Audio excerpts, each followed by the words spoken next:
may magalit po sa inyo. Ano po? Tama. Baka sabihin sa iyo, Congresswoman, baka naman pwedeng maghinay-hinay ka dyan na Congresswoman. 10 years, no? So if he is no longer a lawyer, then that would disqualify him as an ombudsman. So if the Supreme Court would decide that his action would, or his actions rather in the past. Tingnan mo si former, kung aaralin mo yung leadership style niya, napaka-charismatic na leader ni former President Rodrigo Duterte. Yes. Magandang hapon muli sa ating mga kasama. Nandito na naman si Kuya Goods nagbabalik. At syempre, kung hindi ka pa nakasubscribe sa ating channel, pa-subscribe na lang po at hit mo na rin yung bell para updated ka sa ating mga video. Pasensya na ho kayo ha. Dahil kung maliit yung nakikita nyo. Hindi tayo pwedeng magpakita kasi may tapal-tapal yung mukha na. Nagpatanggal tayo ng ng pterygium o kung tawagin sa Tagalog ay pugita sa mata. Nagulat ako kasi nagpa-check up ako ng mata kasi lagi tayo nakaharap sa monitor. Ang sabi sa atin, malaki na yung pugita mo inaalagaan mo ba yan? Sabi ko hindi po. Tanggalin na natin yan. Ayun. Tanggal. Ayun. Sa awa naman at natanggal na. Hindi na tayo mahihirapan kasi kaya pala sabi ko bakit ang kate. Medyo yung tingin ko sa mga binabasa ko medyo hindi na rin kaaya-aya. Ayun. Natanggal tuloy yung pugita. So ilang araw lang naman yan babalik na tayo sa normal. Gusto nyo ba makita? Tapos balik na tayo sa normal na maliit lang yung screen. Papakita ko lang saglit lang naman to. Nilagyan ko na rin mga gamot, no? Ito, papakita lang ko saglit. Tapos, di ba? May tapal. Okay. Ano ba meron ngayon, ha? At, BP Sara, i-convict within 3 months matapos mag-oath itong si nangingitim. Naku, huwag niyong gawin yan. Huwag niyong gawin. Hindi maganda yan. Kung plano nyo, talagang kay BP Sara patungkol, wag. Maraming magagalit. Actually, galit na ho sila. Naghihintay na nga lang sila ng kumpas ng ano yan, Kuya Goods? Sabi ni Kiko Barsaga, wait for the announcement kung saan at anong oras. Nakapost yun Tayo yung nagre-reaction lang. Galit kasi ang taong bayan. Ano pa? Impeachment. Complaint versus President Bongbong. Naku. Planong ihain ni Kiko Barsaga. Anong plano? Nakahain na. Anong plano pa kayo? At ito, peopleware pa, nasa pintuan na ng Malacanang. Ayan, ang magandang balita dyan. Ayan ang magandang balita. Bakit? Kung nasa pintuan na ano yung next nun? Diba? Papasok na yung mga nasa pintuan. Ano ba yung balita rito? Pasok mo. Umpisa na daw ng kalbaryo at impyerno ni Vice President Sara. Yun na nagsabi. At mag-uumpisa na din ang batas ng kadiliman sapagkat ngayong araw formal nang nanumpa si Jesus Crispin Boying Remulla bilang ikapitong ombudsman ng Pilipinas. Ngayong Huwebes, October 9, 2025, ang panunumpa ay pinangunahan ni Senior Associate Justice Marvic Leonel habang nasaksihan ni Associate Justice Antonio Co at ang asawa ni Remulla ang seremonya. Ang dating Secretary of Justice ay formal nang pumalit sa pwesto upang pangunahan ng Office of the Ombudsman na may tungkuling mag-imbestiga at magsampa ng kaso. Wait.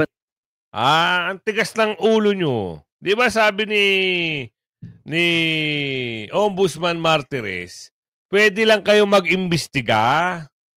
Pwede, hindi kayo pwede mag-prosecute?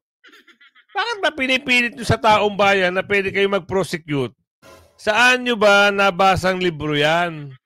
Kasi nakakalorkay kayo Gumagawa kayo ng kwento gusto nyong isubo sa taong bayan, yung mga kwento nyong kotsero, wala namang katotohanan.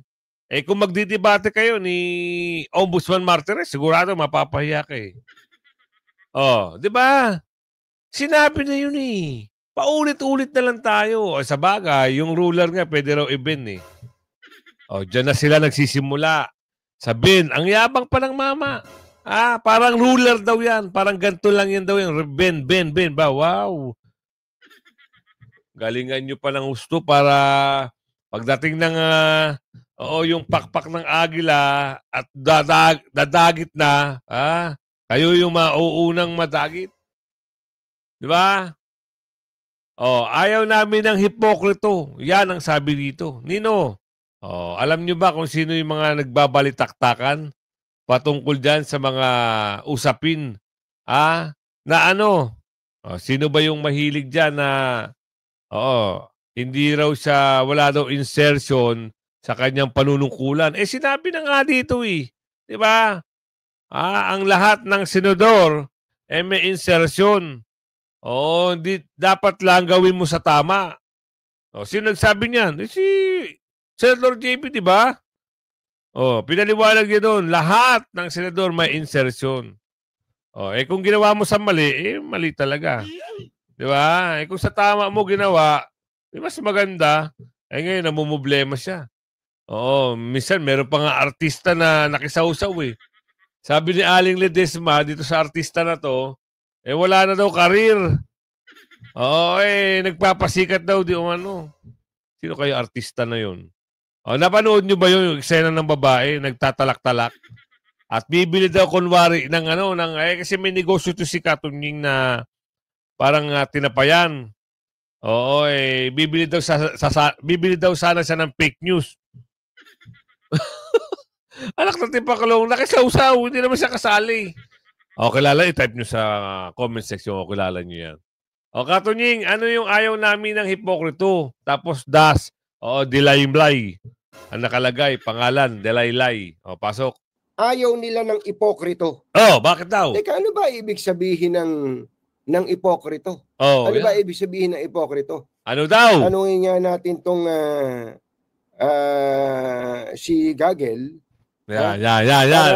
Pare-pareho tayo ng pinanggagalingan. Ano ba ibig sabihin ng eto? A person who indulges in hypocrisy.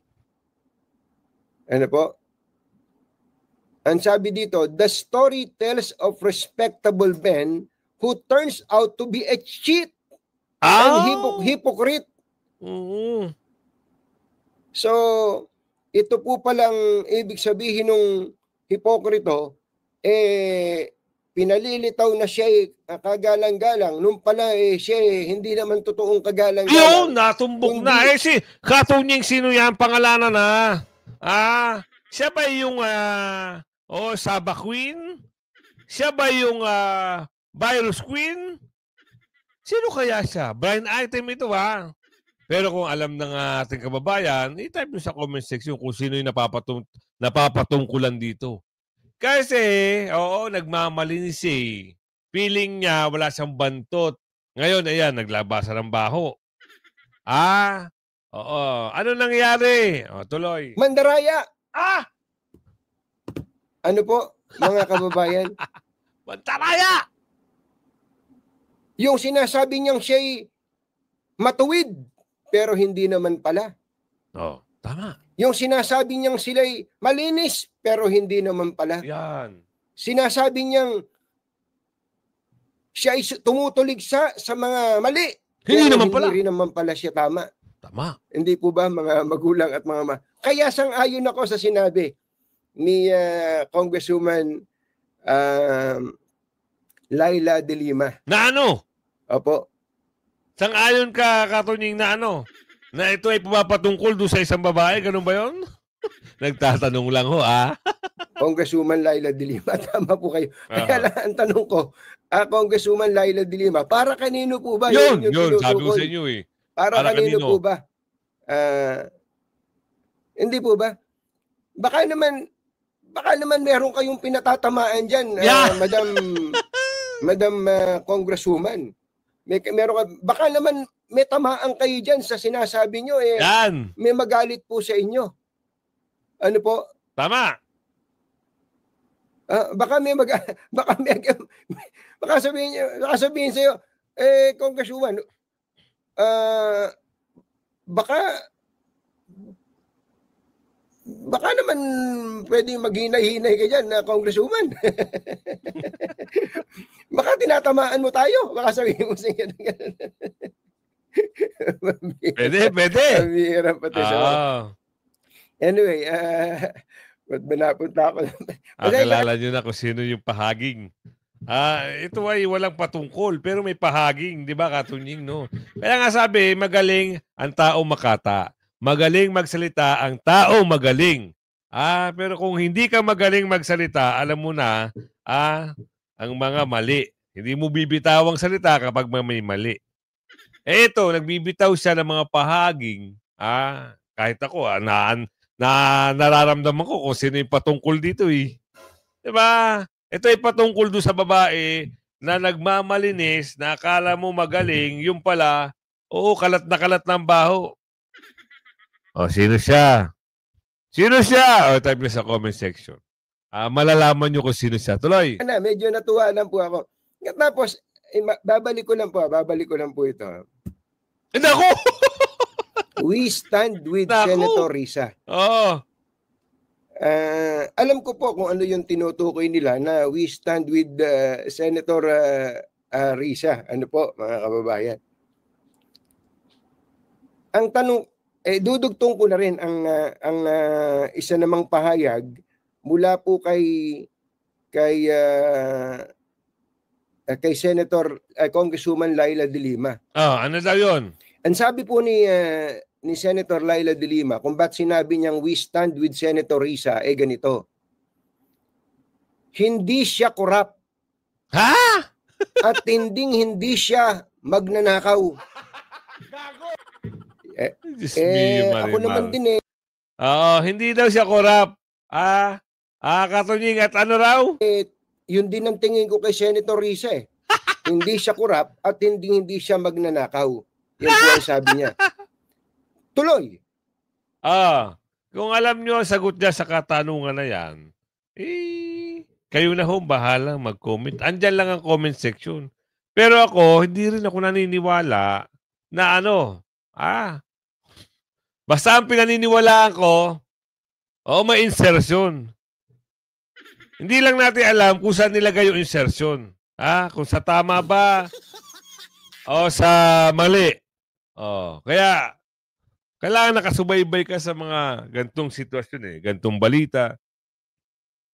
At alam nyo ba, yung impeachment complaint, ihahain? Planong ihain o naihain na? Kasi may balita rito. Kailan ba to? 17 hours ago. Kahapon nga. Baka ngayon naihain na.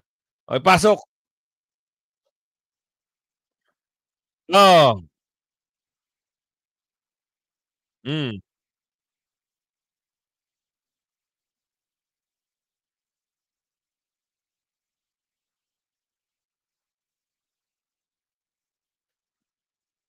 Bye-bye, Marcos. Yun ang sabi. Meow, meow, meow, meow. Meow, meow, meow, meow, meow. Nakakatuwa pag nagmameow-meow ito si Kiko Barsaga di ba? Bye-bye!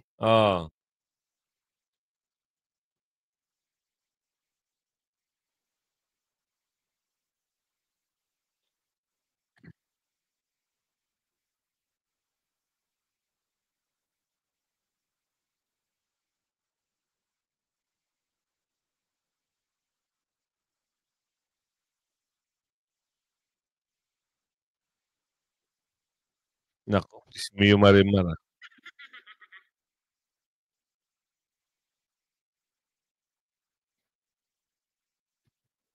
Ano raw? Maraming abala para maiangat. Ma'am, maghunos dili kayo sa sinasabi nyo. Oo, saan nyo nakuha yung maiangat? Puro utang na nga Diba? Tapos, sa bagay, ganun talaga. Ipagtatanggol niya talaga yan. Wala tayong magagawa. O, sige na. O, i-credit mo na sa amo mo. Pero ang alam ng taong bayan, walang pag-aangat na nangyayari. Puro pabagsak, pabagsak, pabagsak. Independent commission. Independent, investigation. ICI. Dapat transparent. Ano nangyari? Sino nagpanukala? Hindi na isa sa publiko? Ano ba yun? Kwentong kutsero na lang? Ano nangyari ngayon sa Blue Ribbon? May masabi na. Tuloy ba yan? Inaabangan namin kung ano na mangyayari. At hindi ko pa alam kung sino yung acting. Acting Blue Ribbon chairman. Kung si Bender naman din lang ang acting, naku, wala na talagang pag-asa. Kilala niyo ba yun? Yung si nag-angas-angas. Kung yun lang din naman, wala na pag-uusapan pa. Kaya, ang sabi ng dating DND chief, ito, pakinggan nyo mabuti. Nasa pintuan na raw ng ano? Ito nga alamin natin. Ano yung nasa pintuan na? Ako, natutuwa at nais kong ibalita sa mga hindi pa nakakadinig. Ang people power na handyan na sa pintuan ng Malacanang, darating na yan. Ngayon, ingatan natin. Samantalahin natin na kung magkakaroon tayo ng people power, magkakaroon ng tunay na pagbabago, ay ayusin natin. Paghandaan natin. Huwag yung, ang pinaghahandaan lang natin marami tayo sa kalsada. Dapat may mga nag-iisip na, kung manalo tayo, paano? Anong klaseng electoral system ang dararapat natin gawin? Ano mga new policies para sa darating at susunod na gobyerno ang ating pinag-iisipan? Dapat may grupo na nagpaplano niyan. Dalawang bagay ang dapat nating iniintindi. Yung paano maging matagumpay ang people power at kung paano natin isasaayos ang bulok na sistema ng ating pamahalaan sa kasalukuyan. Bilang dating National Security Advisor at Defense Secretary, meron bang banta, national security concern ang kagaya nitong talamak na korupsyon nangyayari ngayon? Abay, napakalaki ng... dapat nga pag-aralan lang mabuti kasi alam mo, gumagawa tayo ng mga pag-aaral para masabi natin na particular issue o a particular concern ay national security threat. Itong corruption, hindi lang tinatamaan ito yung pang-araw-araw na buhay ng ating mga kababayan. No? It's already pumapasok na yan sa mga tinatawag nating national security threat. Kasi kung titignan mo yung distribution ng budget natin, kung minsan mas malaki yung budget ng mga walang kwentang agency, i-compare mo sa, kunyari, sa ating intelligence community, sa ating pagpapamodernize ng ating armed forces. Tignan mo ang mga budget. Dapat ine-examine natin yan. Bakit nakakalabang pa yung mga walang kwentang ahensya doon sa mga talagang mga ahensya na nagbabantay ng ating seguridad? Opo, at kumbaga, ang punapangan ng ilang mga kritiko, masyado tayong matapang labang sa China, pero yung sa military natin, laging nababawasan yung para sa modernization. Itong recent lamang na pagdinig sa Defense Department, meron na naman na senador na nagsasabi na siya na dismayado dahil bumababa na naman yung para sa modernization. Nakita niya na kung itong nalustay na pera or napunta lang sa korupsyon na pera, na modernize na sana yung ating military na pwedeng kumbaga pang palaman doon sa tapang natin, lalo na doon sa kahandaan natin kung sakaling magkaroon ng sumiklab, lalo na sa sigulot dyan sa bahagi ng West Philippine Sea. Talaga naman. Kaya nga dapat pag-isip-isipan na natin. No? Kasi hindi higpitan natin yung pagtungo ng budget doon sa mga dapat puntahan. No? Lalo na sa matters of national security. Kaya nga nasabi ko earlier, mukhang mas malaki pa yung budget doon para lang mga proteksyonan na manatili sa puder ang ilang mga leader ng ating bansa. Mas binabawasan yung mga essentials, no? Katulad ng modernization of our armed forces. No? Sa kasalukuyan, kung titignan mo, sa buong daigdig, yung mga bansa na hindi basta-basta pumapayag sa giyera, committed sa peace. And yet, they are increasing their budget for their armed forces in a very dramatic manner. Ang taas ngayon ng kanilang mga budget allocated for yung kanilang sariling pagtatanggol ng kanilang sovereignty. Dito sa atin, medyo palagay ko, bagaman may mga magaganda ng indication, kinukuripot pa rin hanggang ngayon. Tama. Opo. Sa ganitong mga panahon, nabubulgar yung korupsyon, yung sistematikong pamamaraan, paano manakaw ang pera ng bayan, grabing parang sindikato, no, kung may tuturing. Kasi doon pala sa pera, na inilaan para sa certain project, marami na pala. Nadidivide na pala sa lahat para walang magsalita, no? Kumbaga, naging sistematiko, naging sindikato na yung dating. Heto pat sinabayan pa tayo ng mga kalamidad, no? Mga natural calamities na nagiging hamon. So, anong nakikita nyo pong lesson na dapat malaman ng mga botante, ng mga Pilipino sa mga ganitong sitwasyon? Parang na-expose yung mga leader natin kung nandun ba yung kanilang kakayanan, like kagaya dito sa problema sa korupsyon, problema sa kriminalidad, kasi marami na naman tayong nakikitang broad daylight na naman na krimen dito sa pag-handle ng yung tawag nito, pag-handle dito sa epekto ng kalamidad po, Secretary. Alam mo, masaklap dyan. Dito sa biglang nangyari na na-expose na kayo mga inilahad mo na sistema ng korupsyon sa Pilipinas, mulat na mulat ang tao bayan. Ramdam na ramdam nila, alam nila yan. Kung magbubutuhan, sa tingin ko mga kababayan natin, buboto ng tama. Kung hindi, dadayain. Yan nga po eh. Ang problema niyan eh. Andyan pa yung isa si Georgie. Sa bagay. Sa bagay, konti na lang kung aabot pa sa 2028. Konting-konti na lang. Kasi ito isipin nyo. Kung sila ay ipapaila ng mga impeachment, malamang hindi na sila aabot ng 2028. Diba? Kasi meron na nagsusulong na maghain na impeachment. Kagaya na to si Kiko Barsaga, si Congressman. Naghain na dito kay Bongitngit. Pwede rin siya maghain laban dito kay Georgie. Laban dito kay Nangingitim. Diba? Pwede niyang gawin yun. Kaya nga sinabi, kung aabot pa sila sa 2028, dahil gigil na ang taong bayan, ayaw na sa kanila. Kung mangyayari nga ang snap election, wala akong kakauning boto yung mga nasasangkot na yan. Diba? Nakakasuya, kumbaga sa pagkain, umay na umay ka na, gusto mo nang itapon. Kahit kayo naman siguro kung tatanungin kayo sa naging karanasan nyo, kasi ang pangit naman talaga. Sumobra ang korupsyon sa panahon ng pag-upo nitong mga nasasabing pangalan. Hindi talaga alam mo yung mabibilib ka sa ginagawa. Hindi. Sukang-suka ka na sa mga pinagagawa. Nakaw dito, nakaw doon, pagsisinungaling dito, pagsisinungaling doon, cover up dito, cover up doon. Ang pinakamatindi pa, nag-a-appoint na sila para makaligtas sila sa mga magiging kaso nila sa mga susunod na panahon. Diba? Agaya na ito si Nangingitim. May kaso pa nga daw ito, sabi ni Atty. Torion Sino nagsabi? Si Atty. Torion. Bakit tayo nyo maniwala? Open pa ang kaso. Baka sabihin nyo, niloloko kayo. Papakita ko sa inyo. Atty. Torion, ano yung sinasabi? Pasok. Being disbarment case laban kay dating Justice Secretary Boying Remulla dahil sa pag-aresto at pagsuko ng gobyerno kay FPRRD sa ICC. Ngayong ombudsman na si Remulla, ano na kaya ang mangyayari sa kasong ito? Makakausap natin ang complainant na si Attorney Israelito Torion. Attorney Torion, magandang gabi po sa inyo at maraming salamat sa oras. Hi, magandang gabi po, ma'am. Good evening, everyone. Alright, yes, so first of all, nag-file nga ho kayo ng kaso laban kay Justice Secretary Boying Remulla then, na ngayon po ay ombudsman na. What will happen to that? Magiging moot ho ba yun? No. It will remain pending before the Supreme Court. And as you know, I was not the one who filed it. I was acting as the lawyer of the complainant, who happened to be the family of the Duterte. And specifically, it was acting Mayor Sebastian Baste Duterte, who is the private complainant in that case, or who is rather the complainant in that case. And even if he is already the ombudsman now, that case will continue because that appertains to his action as a lawyer. We are attacking his license as a lawyer. Yun po ang mangyayari po doon. Ano ho yung, so basically it's an active case kahit na po ombudsman na si Attorney Boying Remulla. For the benefit of the people watching, sabihin po natin, i-disbar siya. Sabihin po pumanig ang Korte Suprema dito sa petisyon ni Baste Duterte. What happens? How does that affect his role as ombudsman?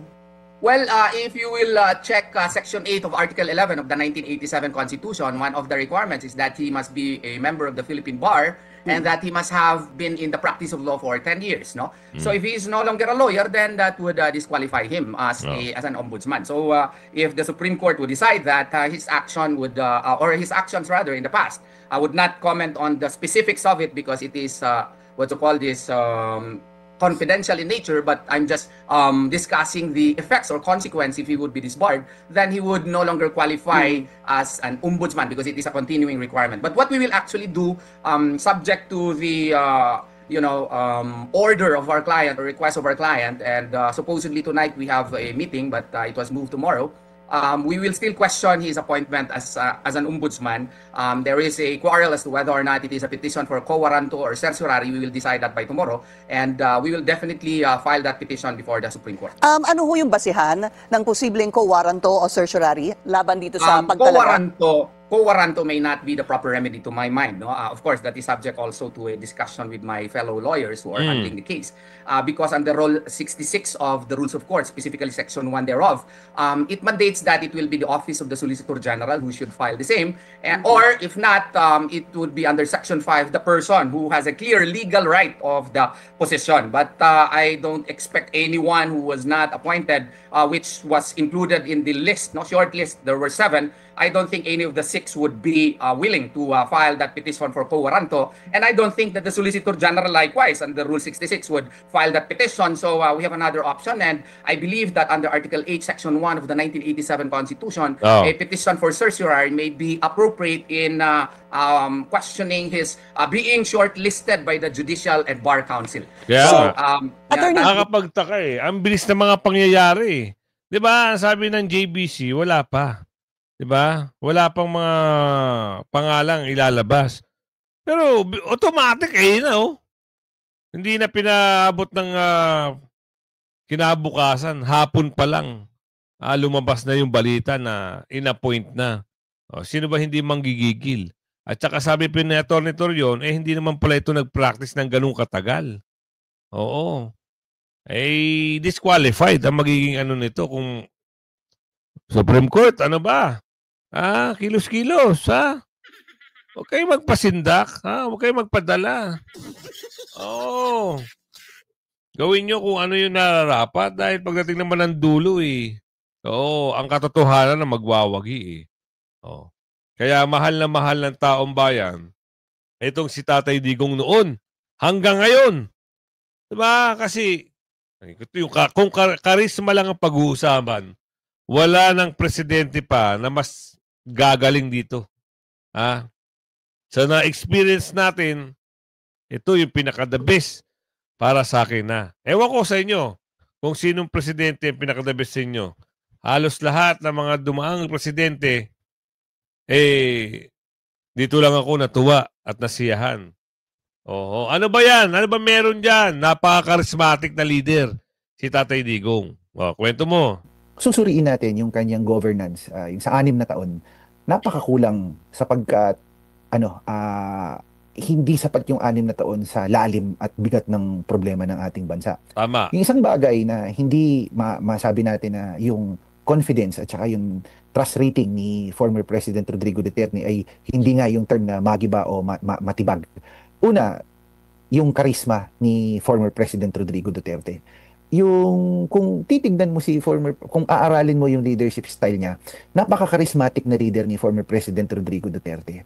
Ikalawa, yung karisma niya nagre-resonate sa kadahilanang yung paraan ng politika niya ay direkta sa tao.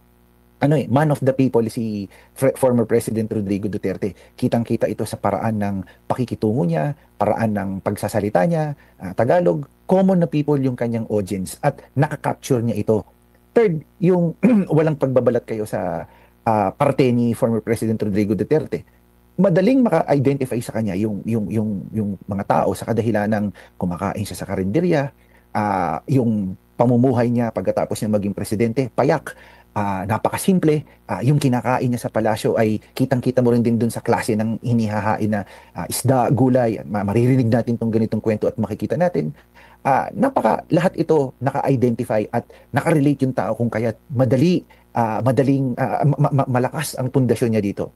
Unang aspeto yan. Yung ikalawang aspeto dun sa bagay na ito, isa 6 na taon, ang mga naging polisiya niya ay tagos sa taong bayan. Tama. May trickle-down effect at kitang-kita at ramdam yung kanyang mga polisiya na naramdaman ng tao. Bakit po kaya, Prof, na sa kabila po ng mga paninira ngayon dito sa mga Duterte, mataas pa rin po ang net satisfaction na rating po nila, yung tiwala, yung grado ng taong bayan sa kanila. Sa kabila po ng sa panahon ngayon, sa administrasyon ngayon, paninira na, no? Panay pang banat na dito sa lalo na kay Vice President Sara Duterte. Si former President Rodrigo Duterte, ganun din. Tuloy-tuloy pa rin yung pagbanat sa kanya kahit nakakulong na doon sa The Hague, no? Sa ICC. Pero itong mga nasa pamumuno ngayon, medyo alanganin pa rin yung kanilang grado. Sa kabila ng marami na silang ginagawa, either mapapresidente man or kahit yung mga kaalyado na dito sa Kamara, masyadong mababa pa rin. At ang pinaka-latest nga na survey ng SWS, sinasabi nilang nag-plus 10 daw si tumaas siya, no? Naging mataas yung kanyang rating daw ngayon. Pero kung ikukumpara mo naman sa nakalipas na mga naging presidente, di hamak na mas mataas pa nga si Aquino sa kanya. And lalong mas mataas si former President Rodrigo Duterte sa kanya. Nakikita niyo po ba? Tama. Kahit saan nila hukayin ng kanilang mga sinasabi, hindi ho paniniwala ng tao yan. Dahil ang paniwala ng tao, ang pinakamagaling na leader na nangyari sa history ng Pilipinas, isa lang, kay Tatay Digong lang. Wala na! Bahala kayo sa buhay nyo kung ano yung gusto nyo. Basta kami, Duterte, Duterte, Duterte. Tapos, kung umabot ka sa video na ito, hanggang sa muli. Pasensya na kayo, meron takip yung may takip yung ating mata kasi kasi nagpatingin ako kasi lagi ako nakatutok sa ano natin, sa monitor. Parang lumalabo yung natin, yung reading. Yun na pala, meron na pala tayong pterygium. Yun. Tinanggal. Hanggang sa muli Salamat, Doktor Hanggang sa muli. Bye-bye. Like and share.